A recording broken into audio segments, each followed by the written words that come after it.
Hey, this is Kevin with Consumer Reports, and what I've got here is probably one of the slickest items that I've reviewed in a long time.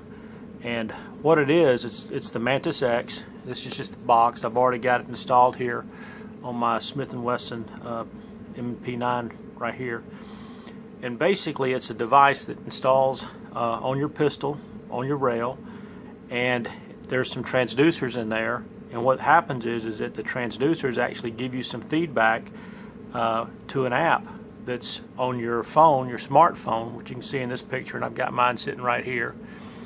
So it gives you feedback, and it actually can show you how you're pulling the trigger and staying on target as you're pulling the trigger. And at this point, you know, I've used it. I've had it for, I don't know, maybe 6 weeks or so, and I've used it on and off, and had lots of friends, family, kids, a host of different people go through and shoot this, and I'm telling you what, every one of them just is amazed at how fun it is to shoot. But also, you know, as I've watched them shoot, I've also watched them improve their ability to pull the trigger and stay on target. Again, this is one of the slickest devices that I've seen in a long time. The manufacturer MSRP on this device, the MantisX, is about $150. And I'm going to go ahead, I'm working to get this review out. If you're seeing it, most likely it's a week or so before Thanksgiving. But I don't know if they'll have any sales. But if you're interested in this device, after this review, take a look at other reviews on the internet. I think you'll see overall they're very positive, and you may want to pick up one of these on Black Friday or for Christmas. Earlier I mentioned that the unit here is a transducer, and really what it is, it's made up of several high precision accelerometers to be able to give you very precise motion feedback that's then streamed via Bluetooth directly to your phone. Now, one of the key advantages there is that the app that's on your phone, MantisX, basically says that they're going to go through and continue to update that app, which is a great way to get new features brought into the system. The other great thing about the MantisX is that it's giving you real-time feedback. Now, the real-time feedback that you're going to get, in the end, is going to save you both time and money. The MantisX came boxed just like you see here, and it's actually some, pretty impressive looking packaging.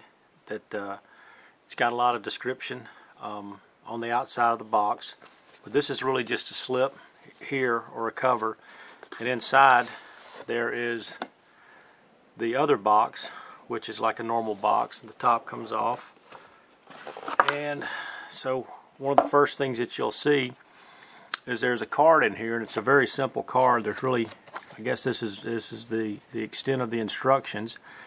It gives a telephone number, email address, and then their MantisX.com website in the event that you need some help. And the quick start guide is on the other side, which basically says, like step 1, download the MantisX app at the App Store or Google Play. Attach the MantisX smart sensor to your firearm, open the MantisX app, and follow the instructions. And that's really the extent of the printed literature on the inside. So next, you'll see the MantisX device comes in a package right here, and that's just the bottom of the box. There's nothing else in there. So it comes in a little case right here, which is pretty nice to protect it. When you open the case, what you're going to see is on the inside there's a little sticker. There's a charging cord because it charges via USB, a thumb screw in the event that you want to use the thumb screw here instead of the regular, I think it's a flat screw on the end of it right there for tightening it.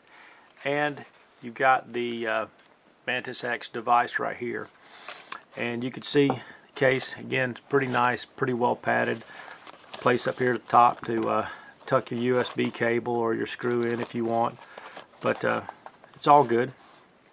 following the instructions, I went to the Google Play app and just typed in the word MantisX, and this was the only item that came up, and so I'm going to install the app.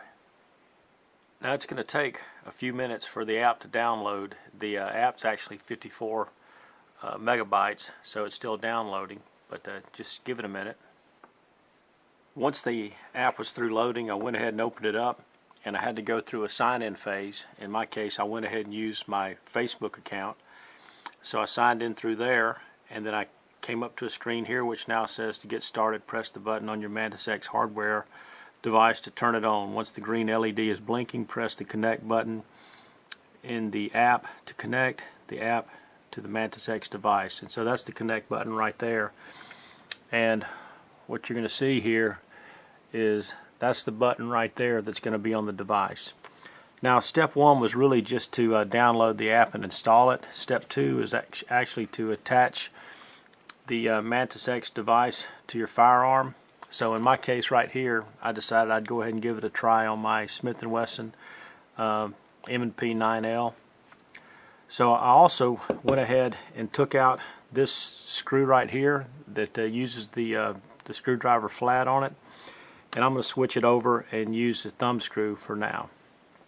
So I'm going to go ahead and just put this on the on my pistol here, and I'll put it in about that position right there, and go ahead and just tighten the thumb screw down. Alright, and now I'll hit the button here. So I've got a green blinking light, which it says it's going to be blinking green, and now I'm going to hit the connect button.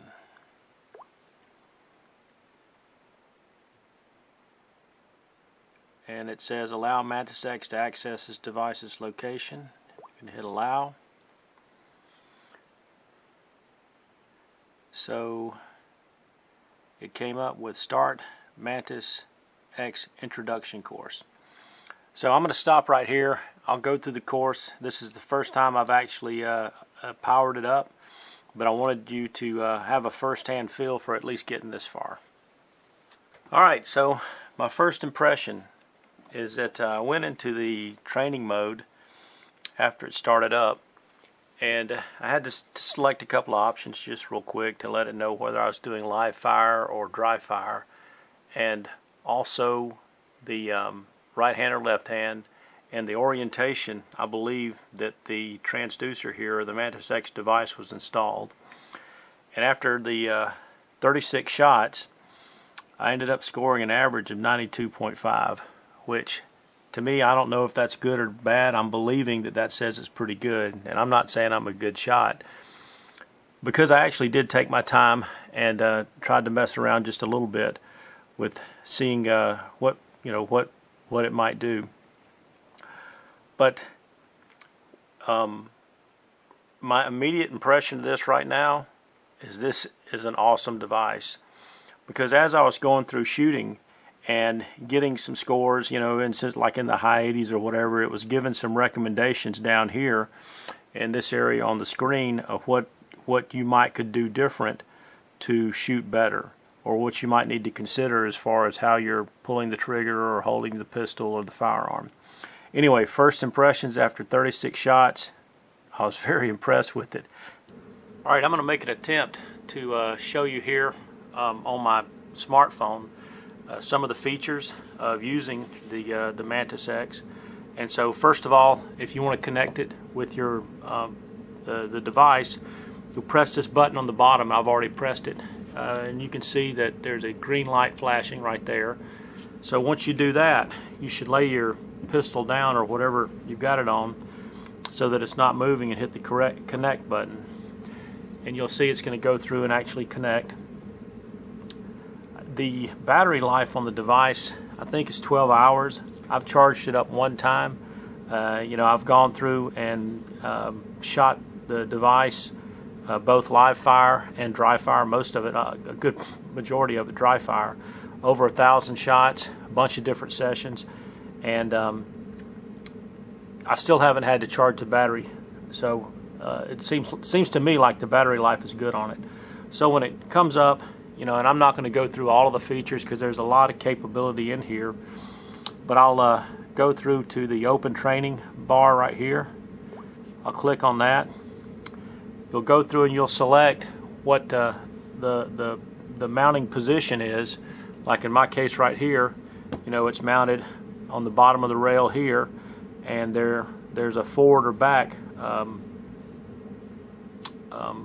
position for the device here. So I've got that selected.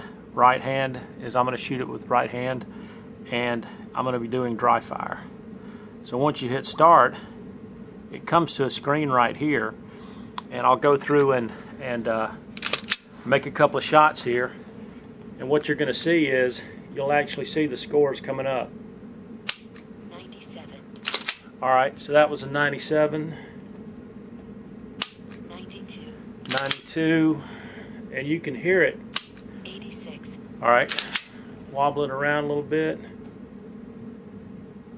96. Take your time. 97.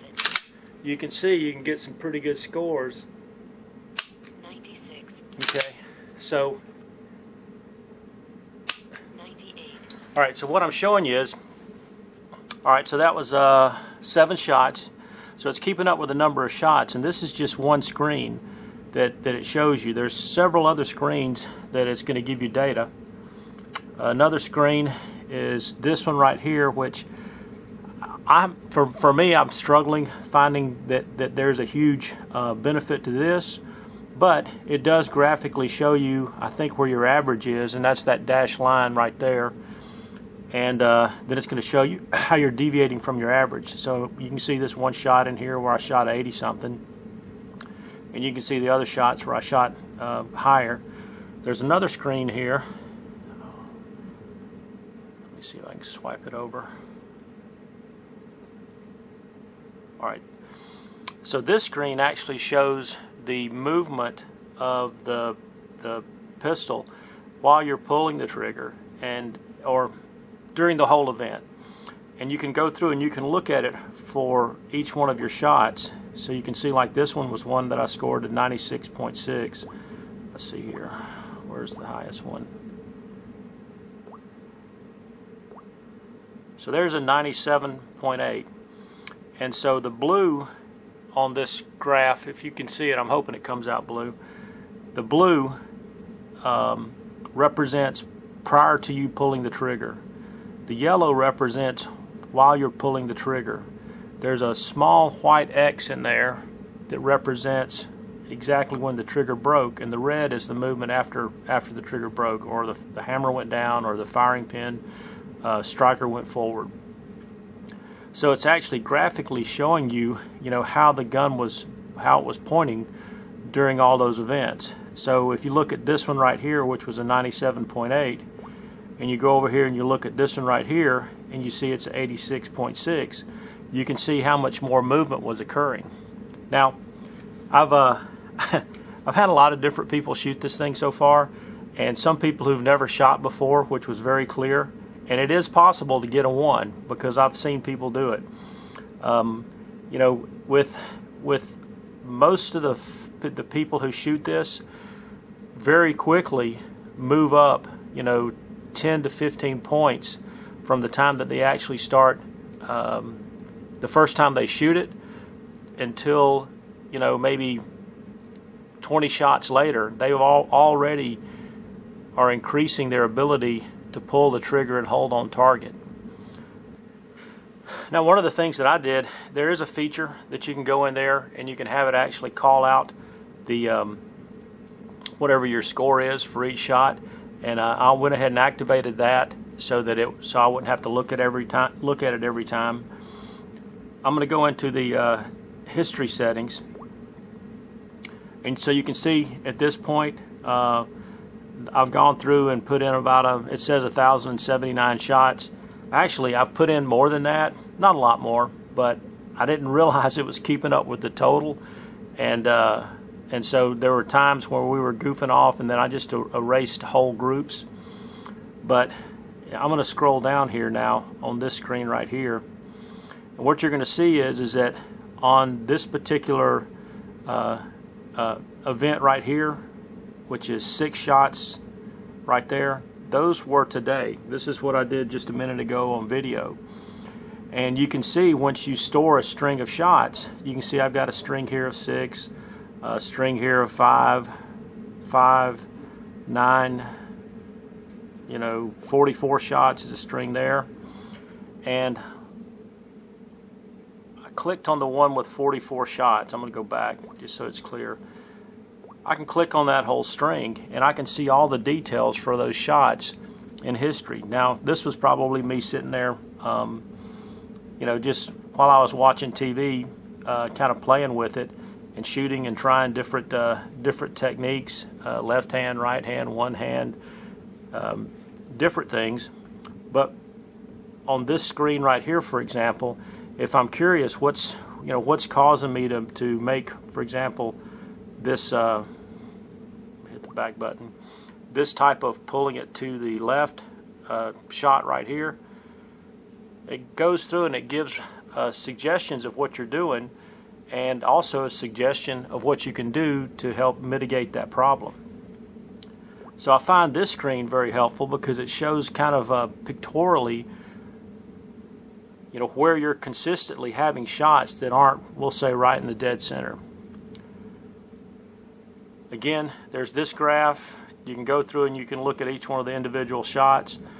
There's another graph in here which I also like, and for this one it's not as meaningful, but what it does is it not only shows you your shots and the score for your shot from the moment that you took your first shot, it's actually giving you a time, for a time interval for each one of those. So what I'm going to do is we'll just go back for kicks, and I'll hit the train button, I'll reset it, I'll start over again. And so what I'm going to do, I'm going to put it on this screen right over here, and so you're going to see the shots go in there, from the time that I'm pulling the first one. So here I go. 96. All right. 92. 98. All right, so I'm taking my time on those shots, and you can basically see the total time for that was 8 seconds or 7.97. But you can also see the difference. Let me go back over there. The first shot was time 0. I keep doing it. The second shot was 4.24 seconds later. The third shot was 3.73. So one of the things I found is that you can go through, and it's a little bit more clunky if you're dry firing it, because you got to go through and rack the slide each time. But you can go through and actually see how you're improving, not only in your average score for your trigger pull, but also how you may be getting your total time down for a string of shots. The program also has different training exercises that you can do. So for example, what you're seeing here is the MantisX benchmark, the time benchmark, compressed surprise break, reload and battery, reload out of battery, reload tactical, right hand only, support hand only, and then cadence, 2 seconds, 1 second, and a half second. And so, for example, if I go through and I do the right hand only, it's going to tell me what to do, and the goal here is precision shooting using only your primary hand. Instructions: shoot using only your primary hand, review your scores, and trace view. This drill is not timed. So it's going to go through, and I'll just use my right hand only, and it's going to give you, well, let me hit start button. It's the same thing as I was doing earlier, but it's just going to flag the data, 94. for which hand I'm shooting it with. 89.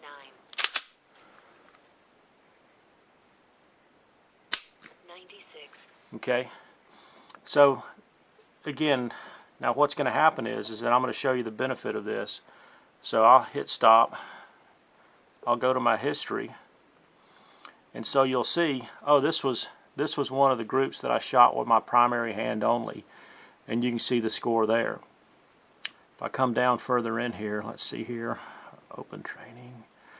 I did some timed benchmarks there, cadence here, time benchmark, support hand, primary hand. You know, these were just some different exercises that I've done. And I'm going to go back to what I said at the very beginning of this review. This is honestly one of the slickest devices that I think I've reviewed in a long time.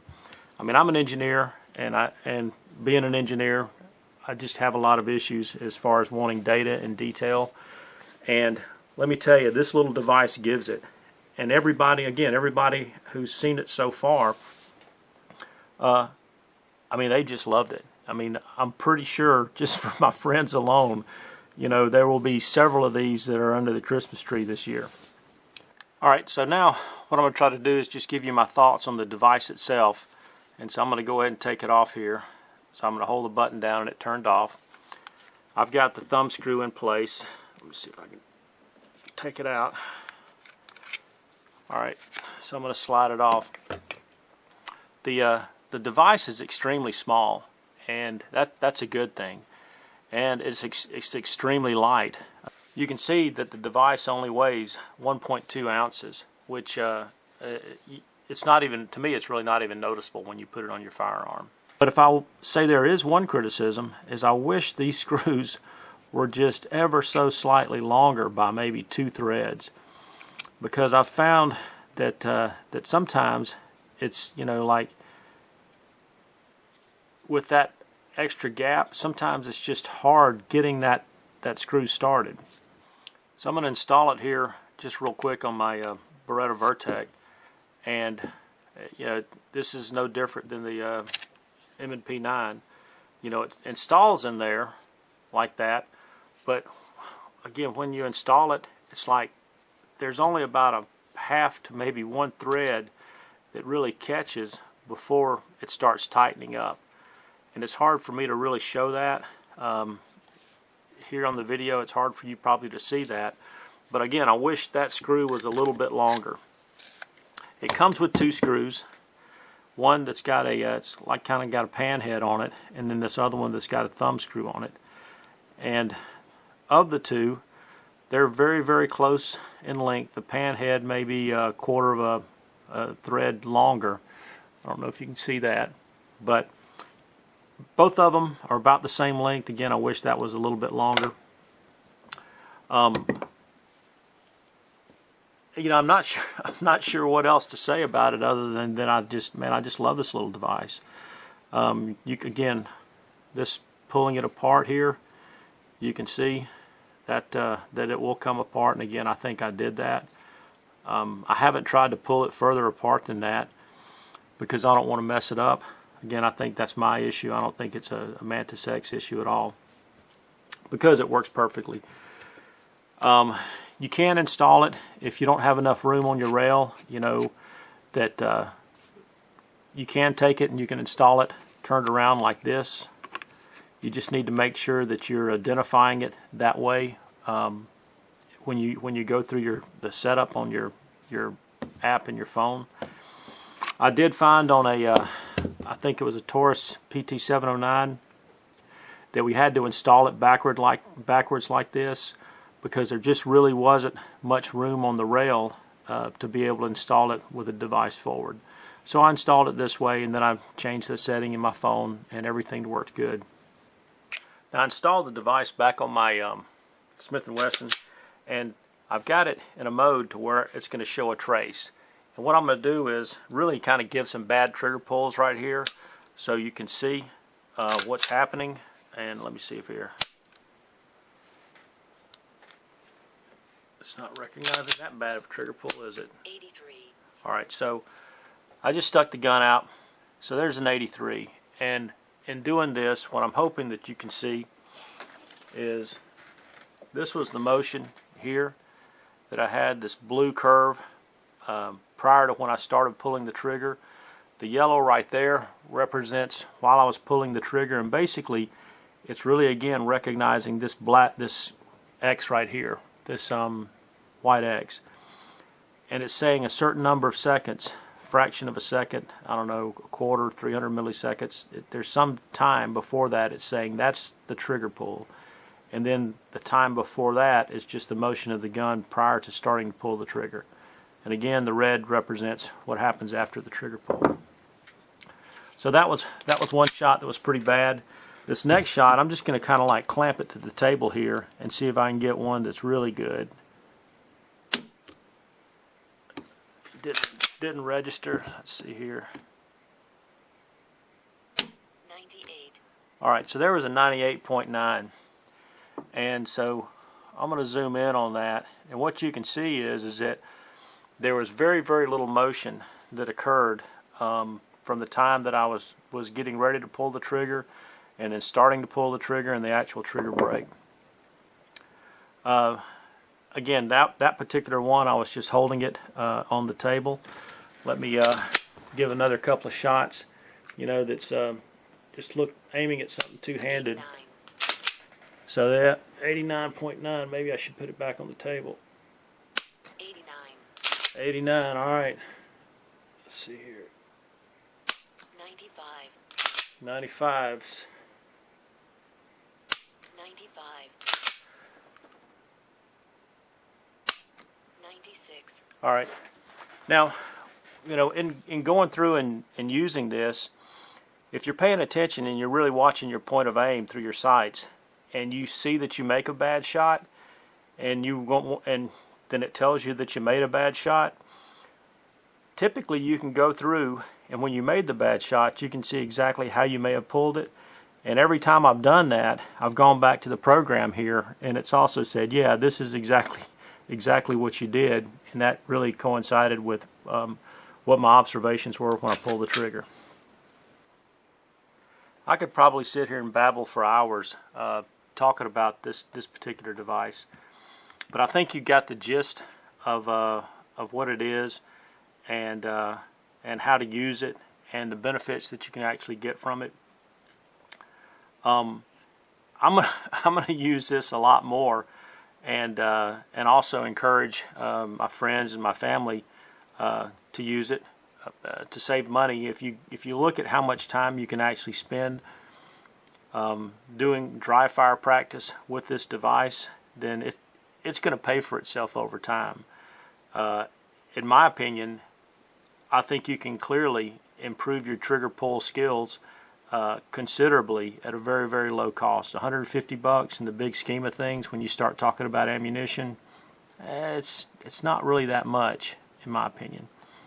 But anyway, if you're looking for a slick product, and you know, I don't know if there'll be any Black Friday sales, but if you're looking for something to give a friend or hopefully to ask for under the Christmas tree, I would highly recommend this particular device.